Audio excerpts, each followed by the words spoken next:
நம்முடைய வினைகளின் பலனால் தான் நம்ம துன்பங்களை அனுபவிக்கிறோம். வினைகள் குறைய குறைய குறைய குறைய அந்த துன்பத்தின் சுவடு என்பது மறைந்து நமக்கு அது இன்பமாக மலர்கின்றது.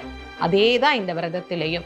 இந்த விரதம் இருக்க இருக்க இருக்க நம்முடைய வினைகளின் அளவு என்பது தேய்ந்து கொண்டே போய் எப்போ அது முழுமை பெறுகிறதோ அப்போ நமக்கு முழுமையான இன்பம், முழுமையான பலன் அப்படிங்கிறது நமக்கு கிடைக்கிறது. அதே மாதிரி தான் நம்மள நிறைய பேருமே ஒரு விரதம்னு ஆரம்பிச்சுட்டு விரதம் இருந்தோம், 2 வருஷம் இருந்தோம், குழந்தை இல்லை விட்டுட்டோம், 4 வருஷம் இருந்தோம், குழந்தை இல்லை விட்டுட்டோம் அப்படின்னு அவநம்பிக்கையை எடுத்துக்கொள்ளாது நம்பிக்கையா கண்டிப்பா நீ எனக்கு கொடுத்தே ஆகணும் அப்படின்னு முருகனை இடையராது பிடித்து கொண்டு நீயாச்சு நானாச்சு, எனக்கு வேணும் ஒரு குழந்தைய நீ கண்டிப்பா கொடுக்கணும், கொடுக்கிற வரைக்கும் உன்னை நான் விட மாட்டேன் அப்படிங்கிற உறுதியான பக்தியோடு நீங்க இருந்து பாருங்க.